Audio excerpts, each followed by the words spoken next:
YouTube channel. तो जैसा कि हमने लास्ट वीक में हमने अपना एप्लीकेशन ऑफ डेरिवेटिव्स फिनिश कर लिया है, तो आज हम स्टार्ट करने वाले हैं बहुत ही इंपॉर्टेंट पार्ट आपका कैलकुलस का, एंड काफ़ी बच्चे इसे टफ मानते हैं, जो है इंटीग्रेशन। इंटीग्रेशन काफ़ी थोड़ा सा वास्ट टॉपिक है, इसमें बहुत सारी चीज़ें आपकी 10 से ज़्यादा एक्सरसाइजेज हैं एनसीईआरटी में, तो उससे ही पता चलता है आपका थोड़ा बड़ा टॉपिक है। बट यस, हम स्टेप बाय स्टेप चलेंगे, सारी चीज़ें कवर करते हुए चलेंगे।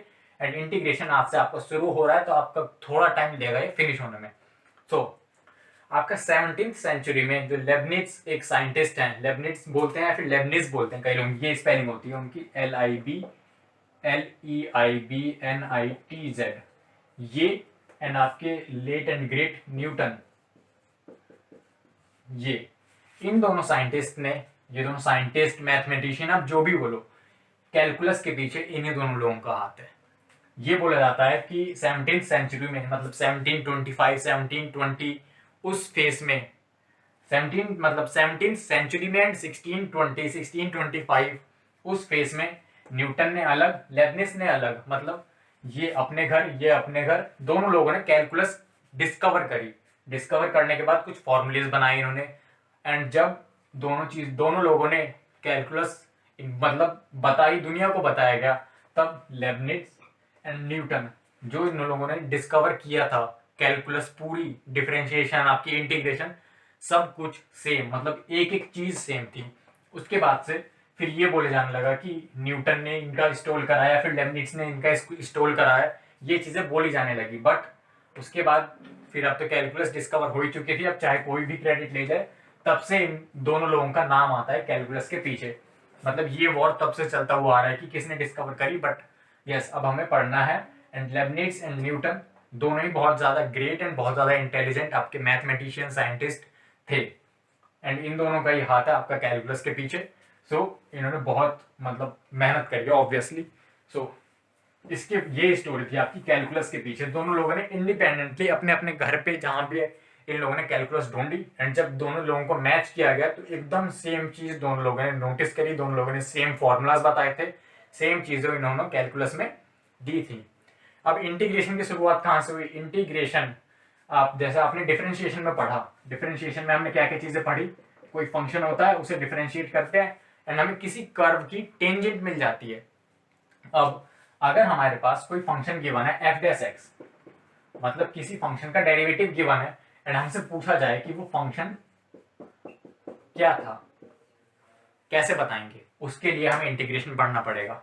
अगर हमसे कोई रैंडम कर्व है, मतलब ये आपका कोई भी आपका रैंडम ऐसे कर्व है, ये ऐसे क्लोज कर्व तो नहीं बोलते, बट देखो सही से बनाते हैं, ये आपका कोई भी रैंडम कर्व है, इससे इनसे बोला जाए कि आपका कर्व ने कितना एरिया कवर करा, ये चीज हम कैलकुलेट नहीं कर सकते।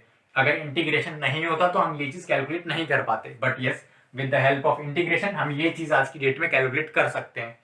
किसी चीज का वॉल्यूम है, मतलब आपका सर्कल का एरिया, वो सब चीज आपकी इंटीग्रेशन की हेल्प से होती है। सर्कल का एरिया मैं आपको बताता हूँ कैसे करते हैं। सर्कल का एरिया काफी इंटरेस्टिंग चीज है। देखो ये आपका बड़ा सा सर्कल है, आपको थोड़ी बहुत इंटीग्रेशन आपने पढ़ी होगी। अब इसमें देखो इंटीग्रेशन का क्या रूल है, हम लेट करेंगे एक छोटा सा सर्कल जिसका रेडियस है डी आर रेडियस का एक छोटा सा सर्कल लेट करा, तो इस छोटे सर्कल का सरकमफेरेंस क्या हो गया? सरकमफेरेंस हो गया 2 pi into d r. 2 pi r होता है, अगर डी आर रेडियस है तो 2 पाई डी आर। अब जीरो से लेके इस बड़े वाले सर्कल का रेडियस आर है, तो इसका एरिया क्या होगा? इसका डेरिवेटिव जीरो से लेके आर तक, इसके सरकमफेरेंस को मिलाते जाओ, मतलब इसको मिलाते जाओ, फिर इनको मिलाते जाओ, ये आपका पूरा रेडियस, इस पूरे सर्कल का एरिया आता जाएगा। ठीक, तो आपने जीरो से लेके आर तक चल दिया, आप यहाँ पे जीरो, फिर थोड़े जीरो से आप चले जीरो प्लस आर वन, फिर R2, मतलब बढ़ते गए जो इसका आप पहुंच गए प्लस आर तक। जीरो से लेके आर तक आपने हर सर्कल को कवर करा, उनका सरकमफेरेंस ऐड करने के ट्राई करा। तो देखो 2 पाई कांस्टेंट है, तो as it is d r का आपका हो जाएगा आर, एंड लिमिट है आपकी जीरो से आर तक। तो ये हो गया आपका, नहीं, एक सेकेंड, आपका यहाँ पे 2 पाई आर हुआ, एंड किसकी रेस्पेक्ट में कर रहे हैं? डी आर की रेस्पेक्ट में। टू पाई आर हुआ सर्कमफेरेंस एंड डी आर के रेस्पेक्ट में कर रहे हैं, तो यहाँ पे टू पाई तो as it is and r d r का हो गया r square upon two, two से टू कैंसिल। अब यहाँ पे हम आर स्क्वायर की जगह आर जीरो एंड आर रखेंगे, तब हमारा आएगा पाई आर स्क्वायर। जीरो रखेंगे तो जीरो तो हमारा जीरो दे देगा आंसर। तो देखो टू पाई आर हमारा हो गया बड़े वाले का, एंड अगर उसको डी आर के रेस्पेक्ट में हम इंटीग्रेट करेंगे जीरो से आर तक, तो हमें मिल जाएगा एरिया सर्कल का। तो इस तरह से हमारे सर्कल के एरियाज, बाकी जितने भी आपकी शेप्स हैं, कोन का वॉल्यूम, सिलेंडर का वॉल्यूम, ये सब चीजें आपकी आती हैं।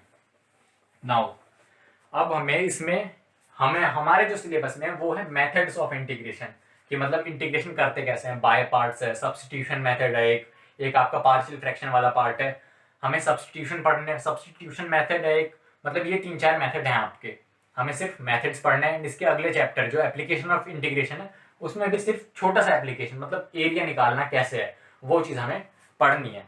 तो let's start with integration. Integration में अभी तक हमने क्या क्या डिस्कस करा, किसी मतलब कोई डेरिवेटिव दे रखा है f'(x), अगर हमसे कोई फंक्शन पूछा जाए कि वो फंक्शन क्या था, तो हम कैसे बताएंगे उसके लिए इंटीग्रेशन का यूज, या फिर कोई रैंडम कर्व दिया है f(x) एंड हमसे एरिया पूछा जाए तब कैसे बताएंगे। तो ये आपके दो टाइप के इंटीग्रेशन होते हैं। अगर आपको कोई फंक्शन बताना है तो ये आपका इनडेफिनिट टाइप में आता है, एंड आपको अगर कोई एरिया बताना है, मतलब एरिया बताना है, तो आपको कोई न्यूमेरिकल वैल्यू बतानी पड़ेगी, तो ये आपका डेफिनिट टाइप में आता है।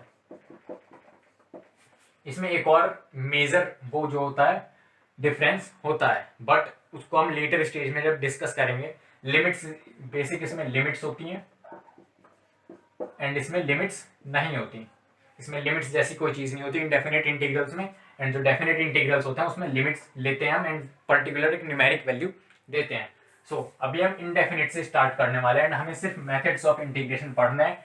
उस पर हम बहुत सारे क्वेश्चंस अपने प्रैक्टिस करेंगे। देखो अगर हमसे बोला जाए कि साइन एक्स है,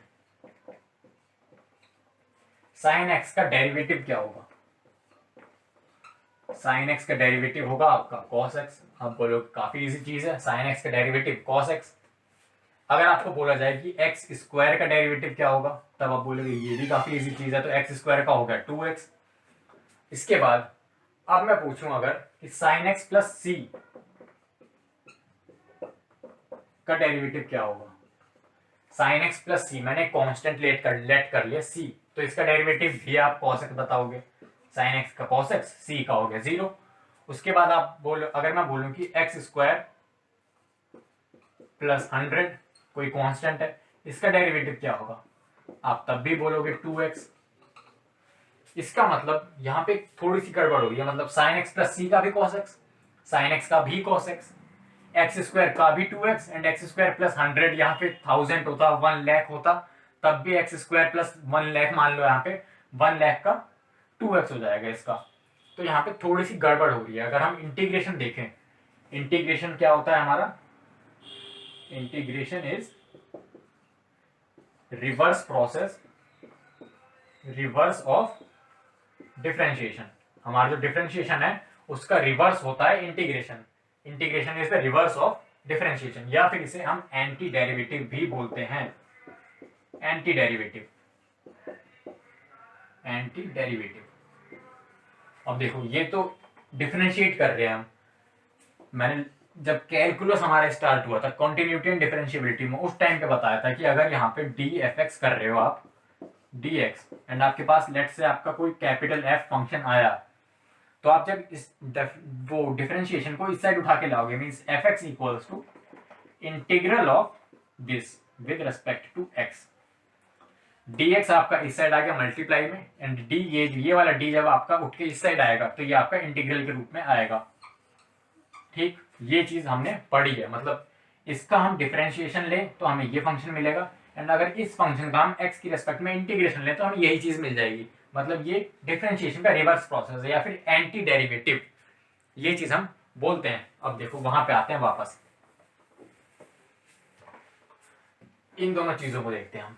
cos x वालों को, जैसे हमने यहाँ पे फंक्शन लिया sin x का डेरिवेटिव अगर cos x है, तो sin x equals to cos x का इंटीग्रेशन होना चाहिए with respect to x, with respect to x। cos x का integration with respect to x is sin x। ठीक, बट इसके अकॉर्डिंग भी तो यही हो रहा है, sine x plus c is equals to cos x dot d x, इसका इंटीग्रेशन।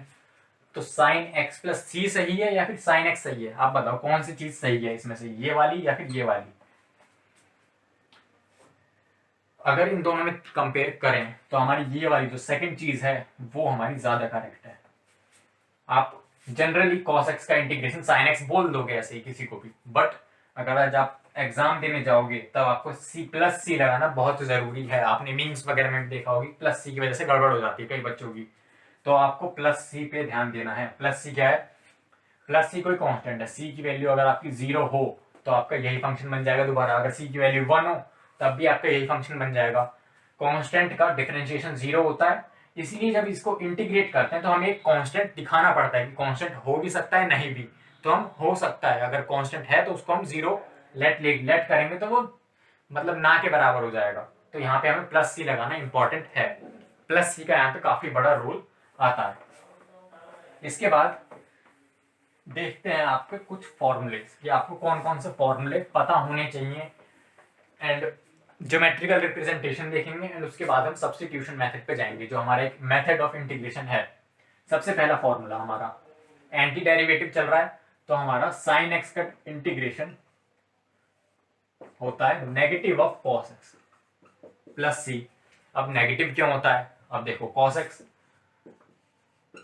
का डिफरेंशिएशन क्या होता है, कॉस एक्स का डिफरेंशिएशन होता है negative of sine x, cos x का डिफरेंशिएशन होता है negative of sine x. D उठा के आप इस साइड ले आओ, मतलब cos x d cos x equals to minus sine x into d x. D इस साइड आएगा तो cos x equals to d इस साइड आएगा तो इंटीग्रेशन में चेंज हो जाएगा, integration sine x d x. अब नेगेटिव यहाँ क्या करेगा, नेगेटिव यहाँ से हटाओ, यहाँ लगाओ साइन एक्स का derivative minus cos x, and यहाँ पे कांस्टेंट रखना है तो कांस्टेंट रख देंगे हम। तो आप समझ गए कि यहाँ पे नेगेटिव साइन क्यों आता है। अब दूसरी चीज, साइन के बाद होता है cos x का क्या होगा, साइन एक्स प्लस सी। डिफरेंशिएशन में उल्टा होता है, cos x का डिफरेंशिएशन नेगेटिव होता है, साइन एक्स का डिफरेंशिएशन पॉजिटिव होता है, बट इंटीग्रेशन साइन एक्स का नेगेटिव cos x का पॉजिटिव। इसके बाद इंटीग्रेशन ऑफ आपका tan x का इंटीग्रेशन नहीं होता। tan x का इंटीग्रेशन क्यों नहीं होता, क्योंकि आप किसी भी चीज को इंटीग्रेट करके tan x पे नहीं पहुंच सकते। tan x का इंटीग्रेट होता है बट वो लॉग की टर्म्स में होता है, हम जैसे जैसे आगे बढ़ेंगे उन चीजों पे हम डिस्कस करेंगे। इसके बाद हमारा इनका इनवर्स फंक्शन मतलब 1 upon under root 1 minus x square. Sine inverse x का डेरिवेटिव याद करो यही था, तो इसका हम डेरिवेटिव अगर लेंगे विद रिस्पेक्ट टू एक्स लेके चल रहे हैं, यहाँ पे dx भी आएगा, तो ये आपका sine inverse x plus C हो जाएगा, या फिर negative cos inverse x plus C हो जाएगा। अब याद करो कॉस इनवर्स एक्स का नेगेटिव यही होता है, तो हमने नेगेटिव भी ले लिया यहाँ पे, ठीक। फोर्थ चीज, अब आपका ये हो गया साइन इनवर्स, कॉस इनवर्स का आपका हो गया tan इनवर्स पे आते हैं। ये आपका tan इनवर्स x का इंटीग्रेशन है, tan इनवर्स x को डिफरेंशिएट करोगे तो ये मिलेगा, एंड इसको इंटीग्रेट करोगे तो ये मिलेगा प्लस सी। अब ये होता है आपका minus of cot inverse x का भी। इसके बाद हमारे दो फंक्शन बचे, कौन कौन से, इन दोनों के रेसिप्रोकल, साइन का कोसेक एंड सेक। पांचवा फॉर्मूला हमारा आज का 1 अपॉन एक्स अंडर रूट आपका एक्स स्क्वायर माइनस 1, एंड यहाँ पे dx। इसका इंटीग्रेशन क्या होगा, यहाँ पे इसका इंटीग्रेशन होता है sec inverse x plus C, या फिर minus of cosec inverse x plus C. तो ये आपके बेसिकली अगर देखें इनको डिवाइड किया जाए तो 6 फॉर्मूले ये, 2 फॉर्मूले ये। उसके बाद अगर कोई बोले कि x raise to the power n का इंटीग्रेशन करना है with respect to n, x raise to the power n, x की पावर में पूछा तो कैसे करेंगे, x raise to the power n plus 1 upon n plus 1, raise to the power n plus 1 upon n plus 1। इसका derivative आप लोगे तो x raise to the power n पे पहुंचोगे, इसका डेरिवेटिव लेके देख लो 1 अपॉन n प्लस 1 आपका कांस्टेंट, पावर बाहर आएगी n plus 1, and x raise to the power n plus 1 minus 1 मतलब n, इससे ये कट गया, डेरिवेटिव लिया आपका यही आ गया x raise to the power n। तो आपको ये फॉर्मूले की लिस्ट आपकी एनसीईआरटी में भी मिल जाएगी, एंड हम भी प्रोवाइड कर देंगे आपको, नीचे से पीडीएफ आप डाउनलोड कर सकते हो। बहुत बड़ी लिस्ट है, यहाँ पे लिखना भी फिजिबल नहीं है, जैसे जैसे यूज पड़ेगा हम आपको बताते जाएंगे। तो ये आपका एक फॉर्मूला हुआ, बाकी 8 फॉर्मूले। ये एक फॉर्मूला और है, कौन सा, 1 upon x d x, 1 upon x का बताओ। अब इसको ऐसे मत करना कि x raise to the power -1 फिर -1 आगे लेके जाओ, फिर अब इसमें अगर +1 करोगे तो x raise to the power 0 हो जाएगी ना। तो 1 अपॉन एक्स का होता है log x।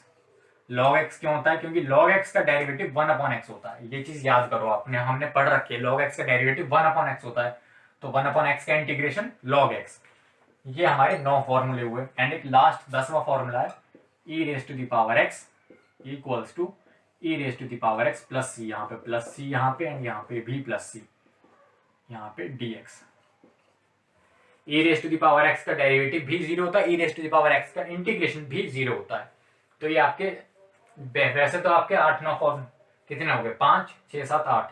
अगर इसको थोड़ा सा और खोल दें तो ये 11-12 फॉर्मूले हो गए। 1 2 3 4 5 6 7 8 9 10 11 फॉर्मूले हो गई है आपके। एंड आपको इजीली याद रखना है तो इसको एक लाइन में याद कर लो। ठीक, नाउ ये सब चीजें तो हो गई हमारी। इसके बाद हम देखते हैं ज्योमेट्रिकल रिप्रेजेंटेशन कि ये हमें बताता क्या है एक्चुअली। इनडेफिनिट इंटीग्रेशन बताता क्या है? इनडेफिनिट इंटीग्रेशन हमें बताता है family of curves. Family of curves, इस नाम को आपने सुना होगा अपने कोनिक सेक्शन में। कोनिक सेक्शन में आपने 11th क्लास में पढ़ा होगा तो आपने फैमिली ऑफ कर्व्स पढ़ा होगा, सर्कल में पढ़ा होगा, पैराबोला में पढ़ा होगा। तो उसको इंटीग्रेशन के थ्रू हम थोड़ा सा रिलेट करते हैं। देखो, अगर आपका कोई कर्व गिवन है y equals to f x given है, ठीक, एंड आपका इसका हमने डिफरेंशिएट, इसको हमने इंटीग्रेट करा एफ एक्स, इसको इंटीग्रेट करेंगे तो हमारा एफ एक्स लेट से हमारा कैपिटल एफ आता है। ठीक, इंटीग्रेट करने पे कैपिटल एफ एक्स प्लस सी। अगर हमारे यहाँ पे फंक्शन हुआ x या फिर हमारा फंक्शन हुआ 2x, तो अगर हम इसको इंटीग्रेट करते हैं, देखो इंटीग्रेट करने पे हमारा 2x इक्वल्स टू, इसका इंटीग्रेशन करने पे हमारा x 2 as it is x square upon 2 से 2 कैंसिल प्लस सी। 2x का इंटीग्रेशन कैसे करें? 2 कांस्टेंट है तो 2 एज इट इज, x का हो गया एक्स स्क्वायर अपॉन 2 से 2 कैंसिल, तो हमारा इंटीग्रेशन करके आया एक्स स्क्वायर प्लस सी। इंटीग्रेशन करने के बाद ये आया। अब ये इसको अगर हम ग्राफ पे प्लॉट करेंगे तो ये हमारा पैराबोला है जिसका मुंह ऊपर की साइड खुल रहा है, मतलब अपर फेसिंग है। एंड सी क्या है? कोई कांस्टेंट है। अब सी की वैल्यू 0 भी हो सकती है। अगर सी की वैल्यू 0 है तो ये हमारा एक्स स्क्वायर वाला कर्व हो गया। सी की वैल्यू अगर +1 है तो ये आपका एक्स स्क्वायर +1 वाला कर्व हो गया। अगर सी की वैल्यू -1 है तो आपका एक्स स्क्वायर -1 वाला कर्व हो गया। इन शॉर्ट जो इंटीग्रेशन है वो आपका फैमिली ऑफ कर्व बता रहा है। इस पर्टिकुलर केस में आपकी फैमिली ऑफ पैराबोला है। अब देखो आपका ये पूरी फैमिली बताता जाएगा। आप सी चेंज करता जाओ, सी चेंज करते जाओ, आपके मेंबर चेंज होते जाएंगे। आपने सी इक्वल्स टू 0 लिया तो आपको ये वाला कर्व मिला, सी इक्वल्स टू 1 लिया तो ये, सी इक्वल्स टू 2 लिया तो ये, 3 लिया तो ये, -1 लिया तो ये। मतलब ये सारे आपके पैराबोला हैं, पैराबोला की फैमिली है आपकी। एंड इसमें डिफरेंस क्या है? बस आपका सी का डिफरेंस है कि आपका वाई इंटरसेप्ट क्या है। वाई इंटरसेप्ट यहाँ पे आपका -1 0 +1 +2 +3, आपका वाई इंटरसेप्ट चेंज करते जाओ, आपके मेंबर चेंज हो जाएंगे, पैराबोला चेंज होते जाएंगे। इन शॉर्ट आपके जो इनडेफिनिट इंटीग्रल्स है वो आपके फैमिली ऑफ कर्व्स बताते हैं। एंड डेफिनिट इंटीग्रल्स आपके एरिया निकालने के, कोई कर्व है उसका रैंडम कर्व आपका बना है, उसका एरिया कैसे निकालना है। जैसे स्पेस में आपका कोई सा रैंडम प्लैनेट है, कोई रैंडम आपका स्टार घूम रहा है, तो उसका एरिया वगैरह, उसका वॉल्यूम, डेंसिटी, ये सब निकालने के लिए हम डेफिनिट इंटीग्रल्स का यूज करते हैं। सो आज की वीडियो इंट्रोडक्टरी वीडियो थी इंटीग्रेशन की, कि इंटीग्रेशन होता क्या है, स्टार्टिंग कहाँ से हुई, क्या क्या चीज़ें होती हैं इंटीग्रेशन में, कितने पार्ट्स के होते हैं, कुछ 7-8 हमने फॉर्मूले डिस्कस करे, फिर ये इसका ज्योमेट्रिकल इंटरप्रिटेशन है। इसके बाद हम आएंगे कुछ छोटे छोटे फंक्शंस हैं जिनका हम डेरिवेटिव निकालेंगे। एंड उसके बाद आपका सब्स्टिट्यूशन मेथड आएंगे, बट वो हम नेक्स्ट वीडियो में कवर करेंगे। क्यों? क्योंकि कंज्यूम करने के लिए फिर ज़्यादा चीज़ें हो जाएंगी स्टूडेंट्स के लिए। सो आज की वीडियो को यहीं पे स्टॉप करते हैं। एंड अगली वीडियो में हम आपके कुछ नॉर्मल जो आपके बेसिक क्वेश्चन है इंटीग्रेशन के वो सॉल्व कर रहे होंगे। एंड सब्स्टिट्यूशन हम मेथड हम डिस्कस करेंगे, मतलब आपकी first exercise and second exercise हम अगले वीडियो में कवर करेंगे।